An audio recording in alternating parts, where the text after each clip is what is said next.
We're live? Let's live. Cheers. All right, cheers. Drinking some whiskey. Yes. I like it. I can't do it, but I like it. Whiskey and water, huh? Yes. It's a good drink. That's intense. Only whiskey I can drink is Fireball. Well, that's good too. Shots only. That's good. Yeah. Shots only. That's every time I do a PSA. That's every time I've drank Fireball. Sometimes out of the bottle, even. So, With a straw or just? No. Just grab the bottle, just pull it and walk away. There you go. Yes, that's how we have to do it. So, Dave, tell us the name of your company. Schneide Sharpening. Where'd you come up with that name? I've always kind of wondered that. Well, my heritage is German, and so I've always kind of had a fascination with the German language and know a little bit of it. Yeah. And so I happened across the word Schneide, and by definition, it means the cutting edge of a blade. Okay. So in English, it would be cutting edge sharpening. So. Okay. That's cool. I've heard it pronounced a lot of different ways, Yeah, but and that's fine. yeah, yeah, you know it when you see it. Yeah. That's all that matters. So how far into it, like when did you start it? Well, I started the company, my wife and I, about 3 years ago, and that was really after I'd started, gotten the equipment and started doing her shears, and then kind of decided to had the opportunity and decided to do it full time. Nice. So, first, actually, I'm going to start. Where'd you get the van? That thing's sick. No, it's unique, isn't it? Yeah. Well, I bought it on eBay. Okay. Really? Yeah. That's it. cool. We bought it off eBay and actually from Philadelphia. From a couple of Russians in Philadelphia. Okay. So, Cool. German company, Russian That's right, van. It's yeah. all good. I nicknamed it Das Sprinter. Yeah. Okay. There it is. That's cool. And so, when you go to different, I'll just call it job sites, but salons and schools and stuff like that, so you're pretty much mobile. Like you can just grab everything, do it in the van, come back inside same day. Yep. Okay. 100% mobile. Yeah. Either in the salon or barbershop or in the van, whatever is most convenient for the client. Preferred. Yeah. Cool. What made you want to even start sharpening shears? Well, about probably close to 10 years ago, I didn't even know there was such a thing. Yeah. And my wife being a stylist, she was cutting my hair one day and she mentioned, hey, tomorrow I got to get my shears sharpened. And I was like, well, what the hell are you talking about? Yeah. And she's like, oh, there's people who go around sharpening shears and stuff. And so that kind of sparked my interest. And I had a background from when I was 19. I had my first job as a machinist, and so working with metal and stuff. And that kind of stuck in the back of my mind for several years. And then had a previous business, closed that down, had a little sabbatical time, and decided to do this. And so it's been pretty cool. Yeah. Gotta love being your own boss. Yeah. That's cool. It has grown since I knew you and kind of just starting and stuff. I've seen it grow quite a bit, and that's been 2 years, right? It's grown a lot. It's really kind of amazing how quickly it has, and but it's at a good rate though too. I think but you have a good guerrilla marketing. You know what I mean? You just walk into every barbershop salon that you see, and I think that's it's a good idea, and because. That business, those kind of business, you can just walk in and start bullshitting with people anyways. So it's kind of the perfect,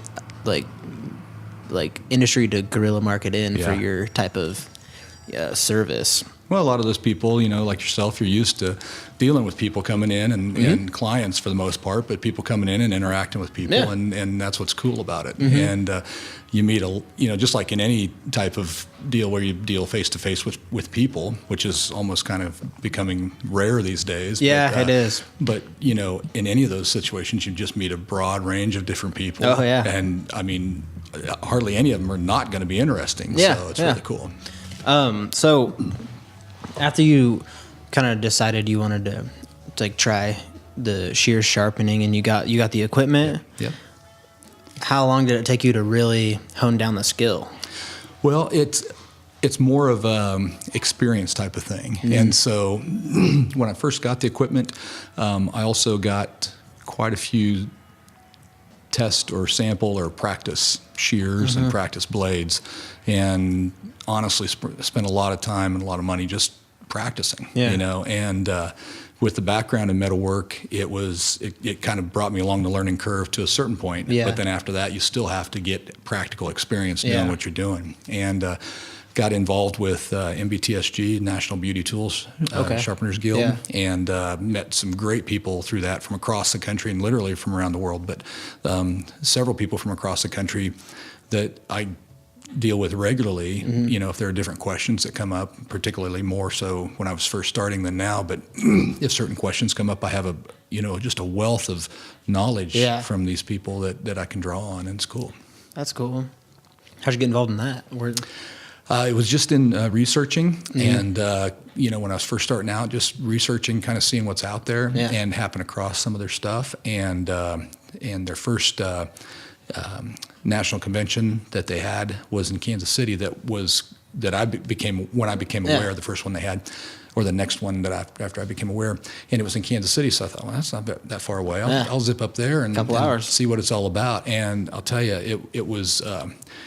Sharpeners are they're kind of unique, but cool, and for the most part, really laid back. And I dig that, and so it's cool. That is cool. That's interesting. I don't know. I've met only like a handful of people that sharpen tools, but I don't think any of them ever had like anyone close to them that are in the hair industry themselves. I feel like that could be probably was an advantage for you. Yeah. You could try out some stuff and sure. You know. Oh yeah. A lot of my practice shears were right. were hers. So she might not have known I took some of them. Right. Is there a difference, like different shear companies, like, and I know they have like different metals and things like that. Yeah, you bet. Are you aware of all this as you're like when someone hands you a pair of shears? Are you know the brand and you're aware of kind of how it's going to cut or sharpen? I guess. Yeah, you get to know where, for the most part, when you get a shear in your hand and you look at the brand, or you kind of the feel for the first part too. You can kind of start feeling, right off the bat, what quality it is or what kind of metal it is, and that's what it really boils down to. Is the type of metal, for the most part, determines quality. Yeah. And also determines the price as well. Yeah. So initially you can kind of make a judgment of the quality off the name brand. And if not off the name brand, as soon as you start working with it, you can really tell the quality, because a lower price shear is not going to be as hard of a shear, a hard of a metal. And so when you start honing it or whetstoning it, it's going to slough off its metal a lot faster. Okay. So I can really tell if a metal's soft. So you got to be like careful whenever it's like a softer metal. Yeah, and you treat it differently than you do with the harder metal. You bet. Yeah.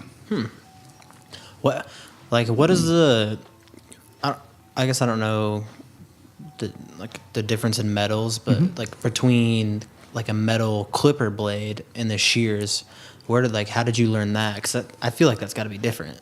Yeah, all of the metals that are involved in either clipper blades or in the shears are going to be within a certain range, and there's a metallurgical or industry standard of hardnesses called Rockwell hardnesses, and it's whether you go to aircraft industry or whether you go to somebody that's making, stoves or something, they're going to deal with the Rockwell hardness of a metal that they're dealing with.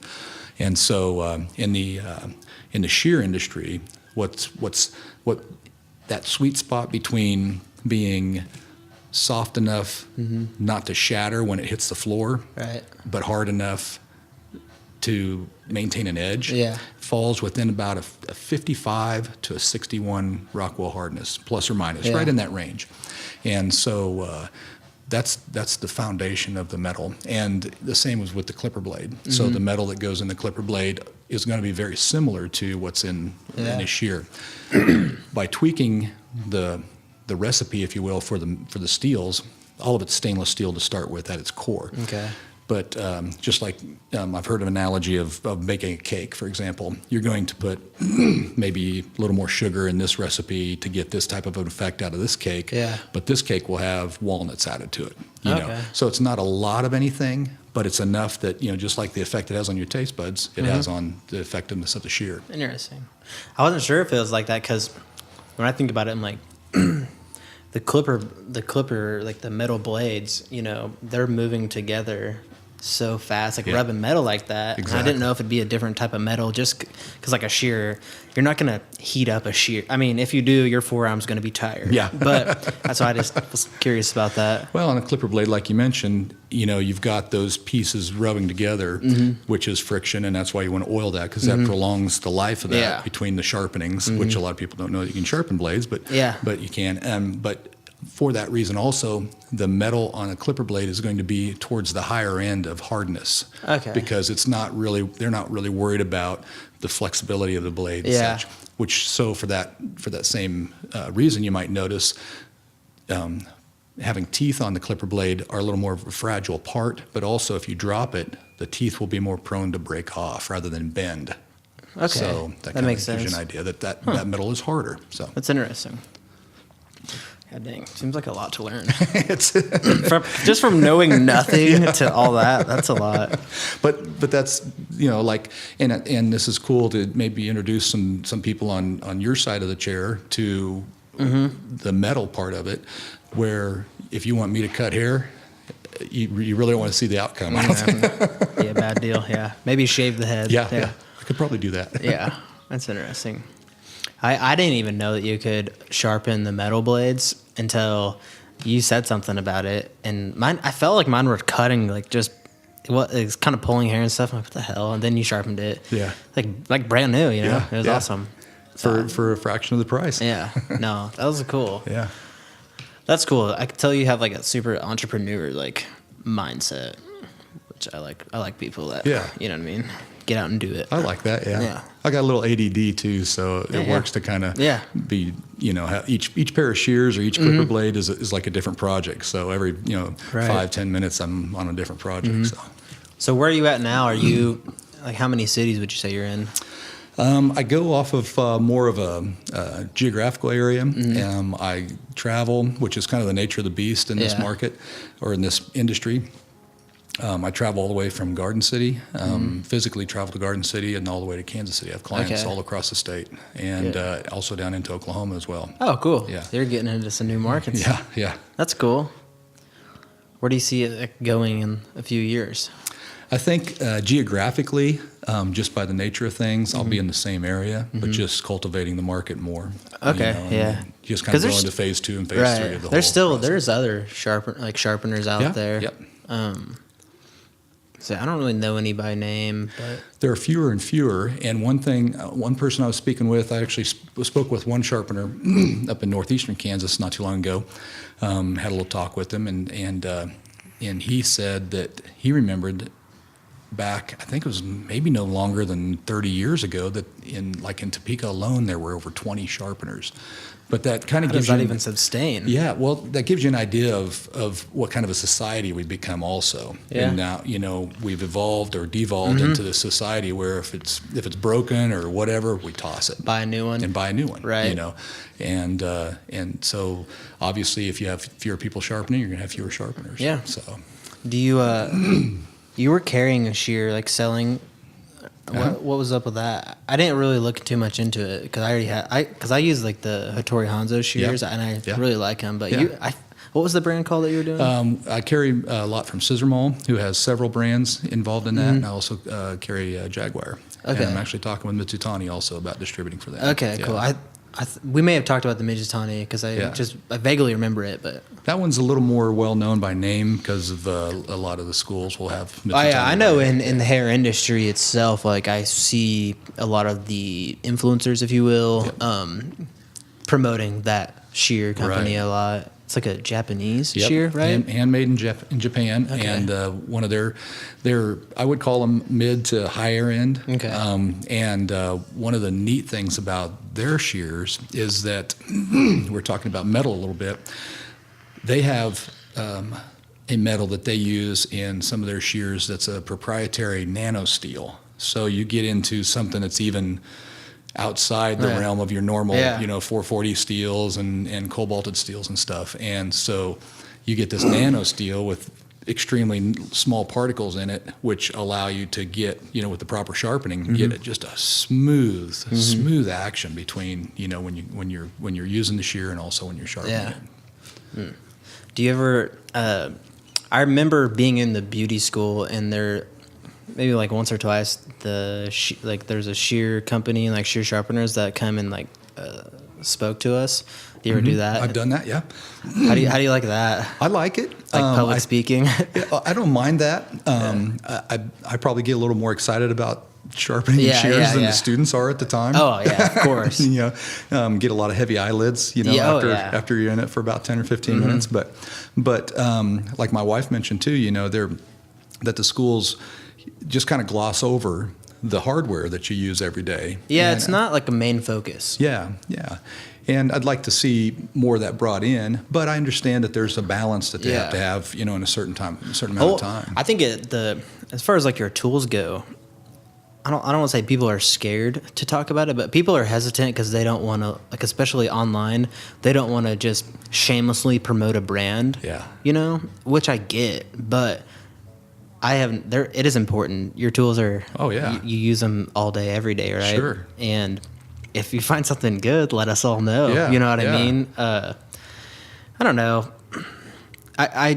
I don't know about a barber school, because I know I've met so many barbers. They're just so into these clippers, that clipper. You know what I mean?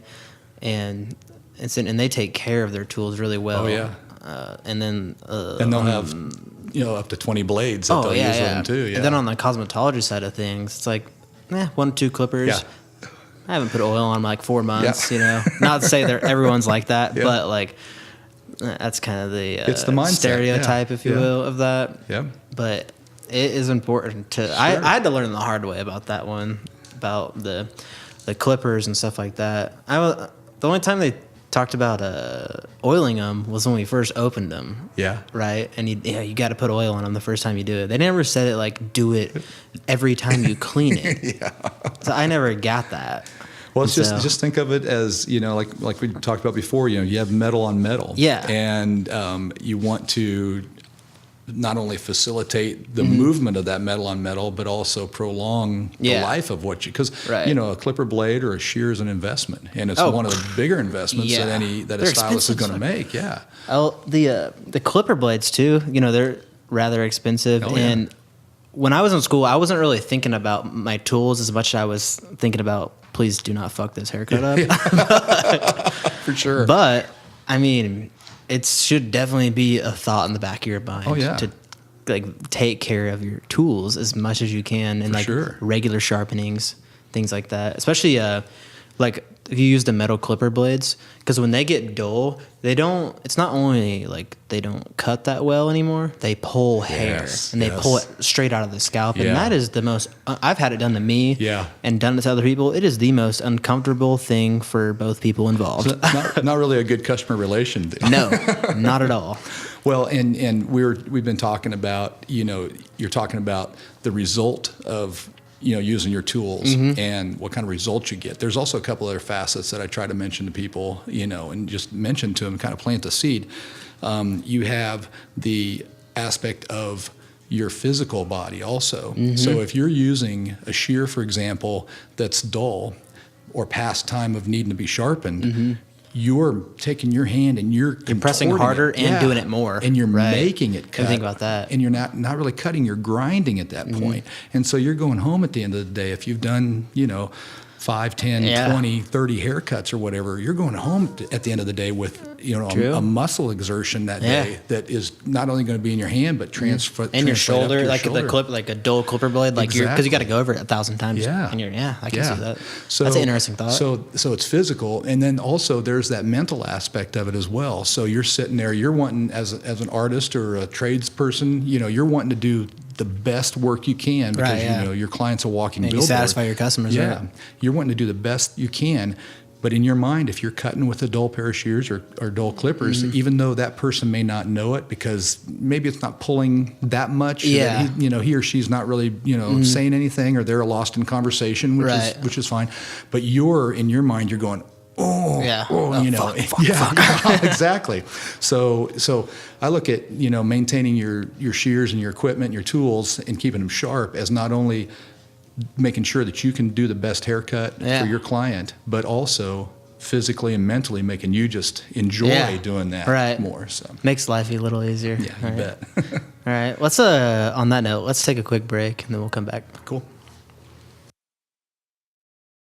Counted all your aces, you ain't winning.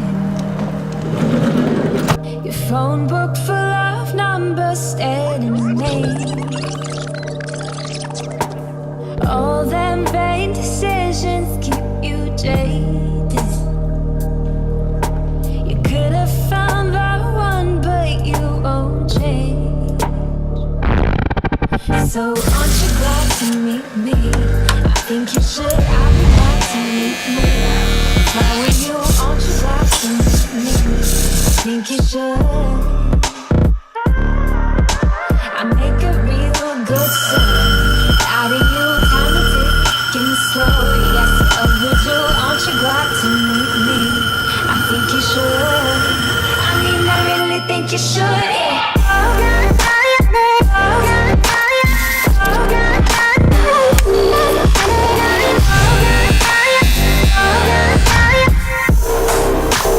Aren't you glad to meet me?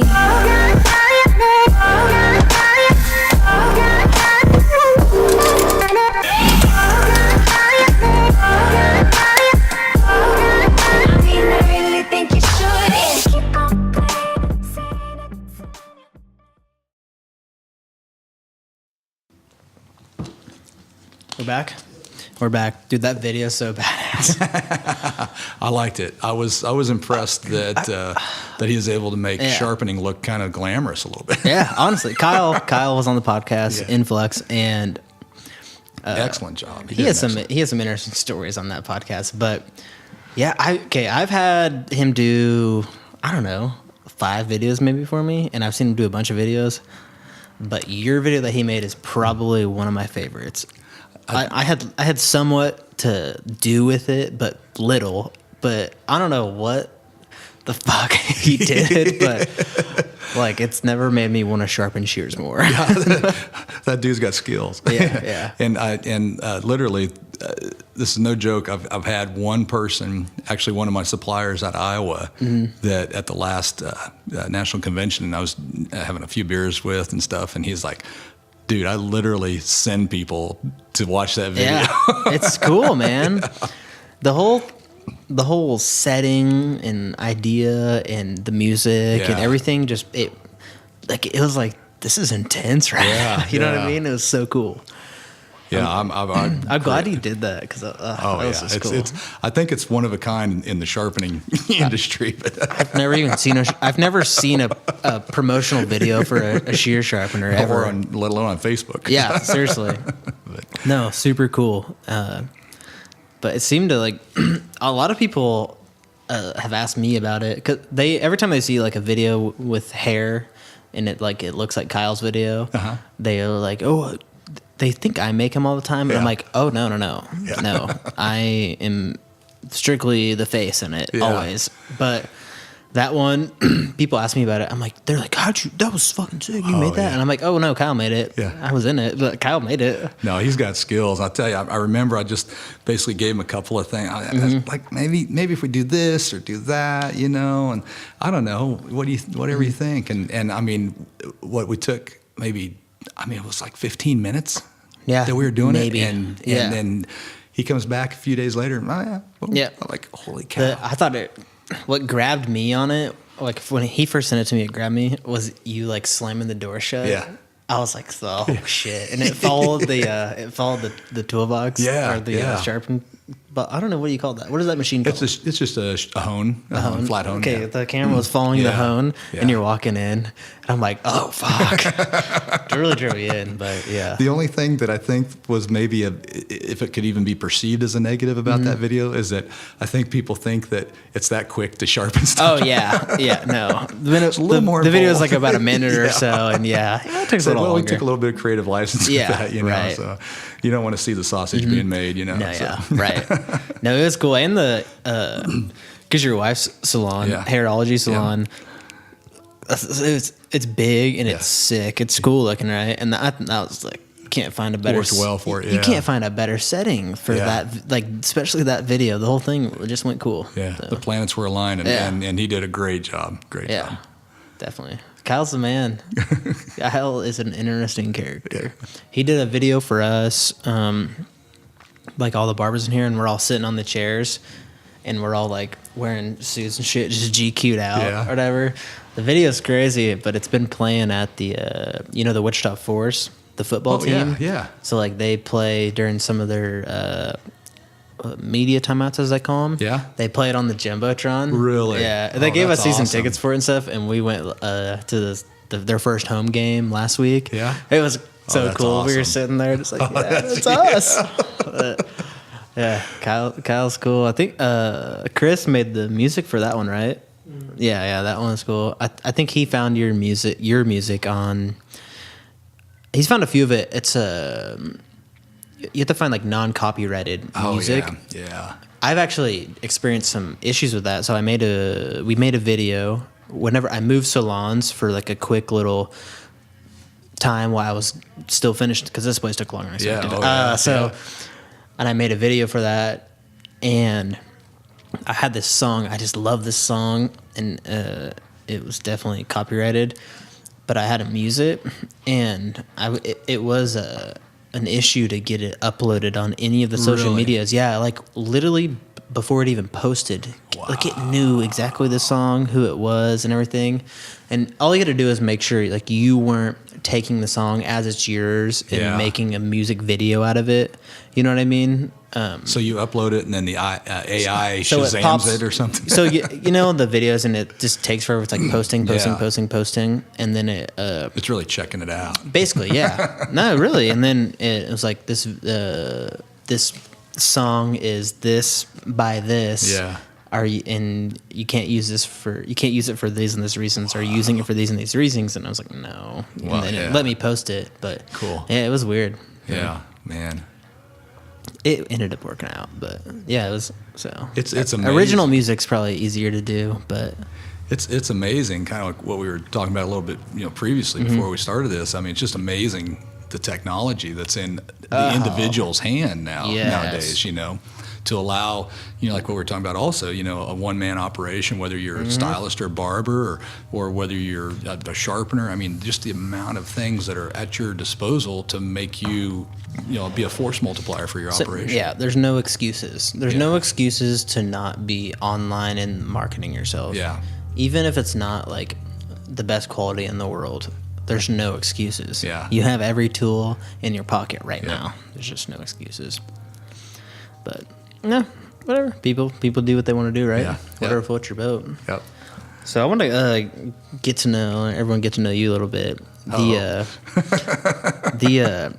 So you've had businesses before this, and you've done some things. I knew here in Wichita, the what do you call it? The zombie safari. It was a zombie shoot the first time we had it, but we changed it to zombie safari. Wichita Zombie Safari. Yeah. And that's a fundraiser that I'm involved in. Okay. 501c3 fundraiser. So what all does that involve? Well, it's basically just around Halloween time. It'll be coming up this year again. Attendees come out, and it's not a haunted house thing. It's more fun than anything. Children can come. Older people can come, and it's just where you take a safari ride on a converted school bus, one of two converted school buses that we made, and you shoot paintball guns that are mounted, and you drive by different vignettes of zombies, live zombies. So it's real people, and they're like dressed as zombies. Yeah. Which I've been on the receiving end also, and it's pretty cool. Really, it's kind of a rush. It's just awesome getting shot by paintballs. Well, you get padded up, and you kind of do it strategically. You still get a little, bruise here and there, but it's a good time, and you get stories to tell and everything like that. And we raise money for a good cause. So, okay. Yeah. What's the cause for? The main philanthropy. It's through the Wichita Scottish Rite, and the main philanthropy is the Right Care Center at WSU. So it's a scholarship fund basically within the speech language and hearing development program out there at WSU, where kids who might not be able to afford it are funded through scholarship money that we provide to them. And it's kind of unique in that the charity, what we raise money for through this event, the money stays 100% local. So that's awesome. So this could be incorrect. I call it like Shriners. The Scottish Rite, which is kind of another branch. Like the Shriners in Masonry. Okay. Yeah. So the Scottish Shrine Center. Scottish Rite Center. Right. Yep. Okay. So that place is crazy. Yeah, it's a neat building. You took me in there one day, show me around. How old is it? It was actually built originally as the YMCA in Wichita. In 1875, I think. Something like that. The original footprint of that building, and then in about 1880-ish, in Wichita, there was a little bit of a depression because everybody started putting fences up around in the prairies, and so the cattle drive from Texas was basically no more. And because they used to drive cattle up to the railheads in Wichita, and then the cattle would go back to, it'll be either packed here in Wichita and then sent back east. That was the whole meat trade then. But with the fences going up, then cattle wasn't driven like, cowboys and stuff in the old days. And so the economy became depressed. It was a little lull in our economy here in Wichita, and the Scottish Rite bought that building from the YMCA.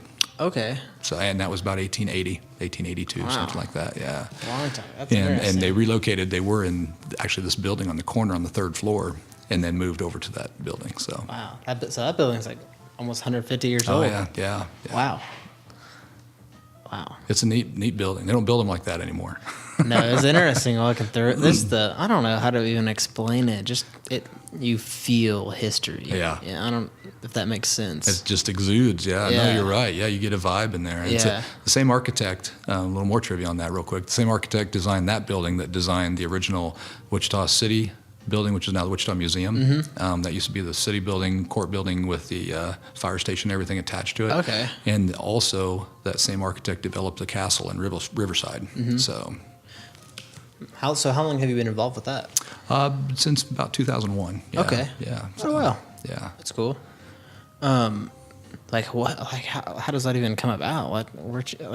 How do you join that? I know nothing. I just know nothing about it. It's interesting though. Well, it's a neat fraternity of guys, and that are all like-minded, and we don't get religion involved in anything, but we're very patriotic and believe in those values, and that, in a nutshell, that's kind of what it is. Well, I noticed that it's like a very everyone, all of you guys are just like you all seem to be entrepreneurs, and you all like support each other's businesses, like definitely try to. No one does, and I think it's very cool. Like it's interesting. I don't want to say it's like secretive, but like you wouldn't know about it unless you know someone. Yep. It seemed. I was just super interested. The whole time. It was cool. It's a neat venue, if nothing else, too. Yeah. Oh, that building. The building is just like.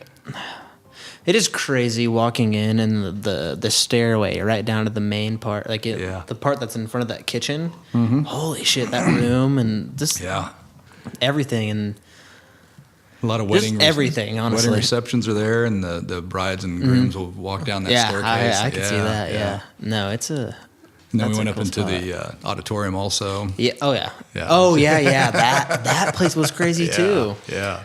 I'm like held some good plays there or something. I don't know. Have Miss Kansas there, and then also the Tall Grass Film Festival rents it out for 1 or 2 nights during their deals. Yeah, that's awesome. Yeah, and actually that building was actually, if you see the old pictures of that building, a little bit of Wichita history,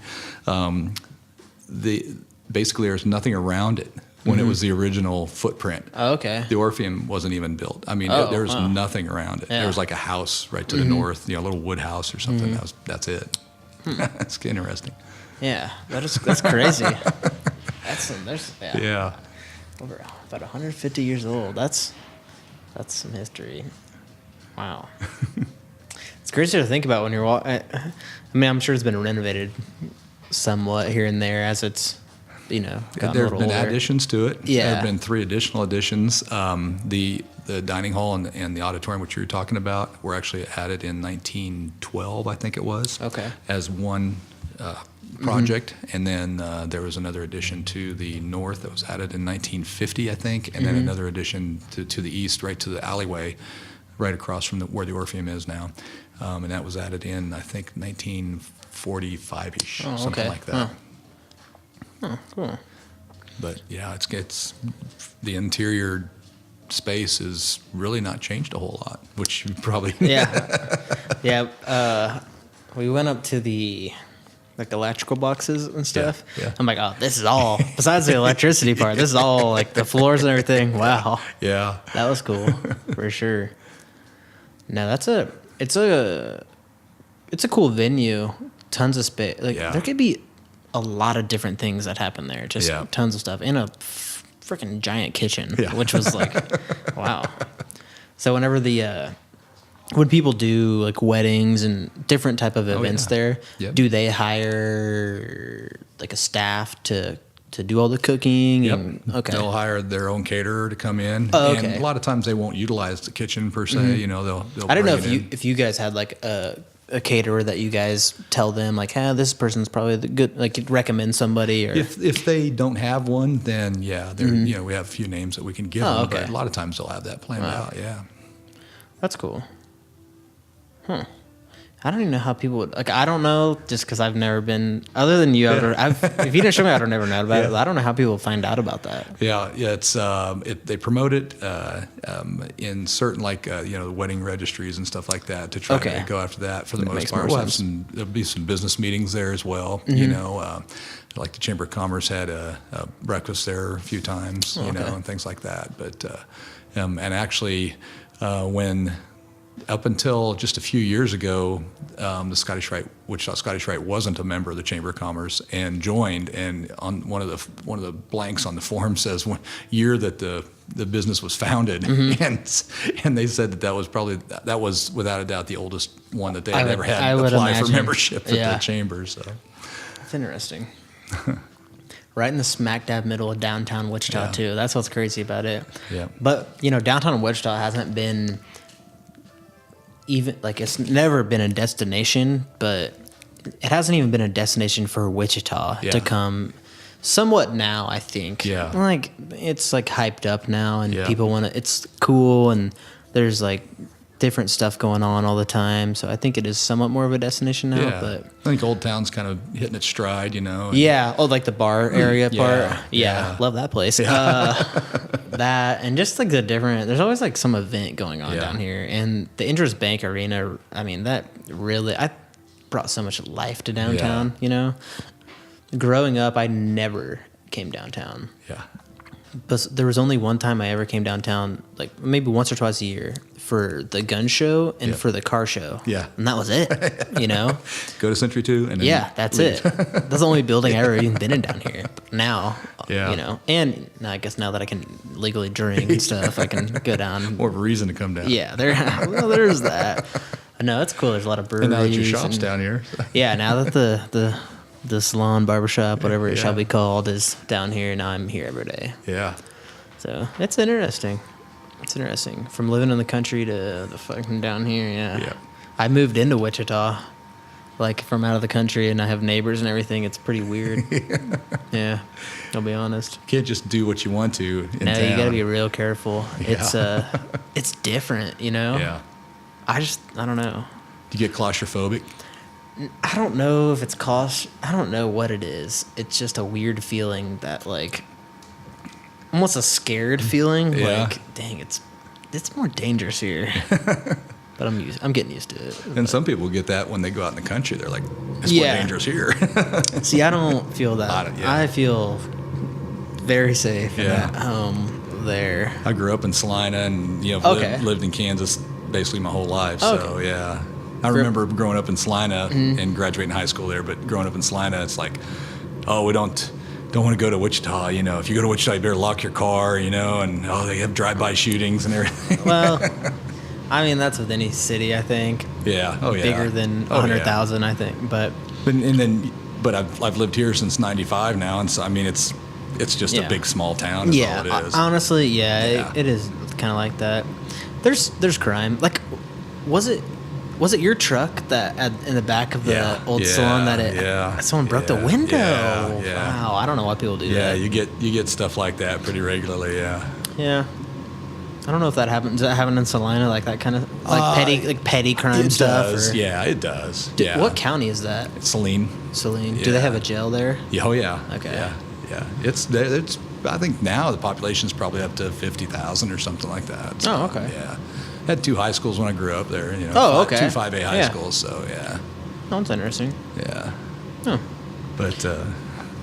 I've only been there like a handful of times, like driving through. It's not a destination Definitely necessarily. not. No, it's like, the only place in Kansas I think that's destination is probably Kansas City. I was gonna say Greensburg with the largest ball of twine or deepest hand dug well or whatever. I don't know if that's like someone's gonna drive to though, but yeah, there is that stuff. Who knows? Yeah. Well, time to probably wrap this one up. Appreciate you coming on and I everything. appreciate the invite. Talking about the business. Can you tell everybody how to find you on social media and stuff like that? Basically, ShneideSharpening.com, Facebook at Schneide Sharpening. Don't do Twitter. I've got a fledgling Instagram at Schneide Sharpening. But that's pretty much it. Cool. And I work mainly off of texting is best. Yeah, cool. Yeah, we'll put all the links and everything on the YouTube bio. So perfect. Yeah, appreciate it. All right, man. Thanks for coming on. We'll do one last cheers and bounce out of here. Right on. Cut. Very good.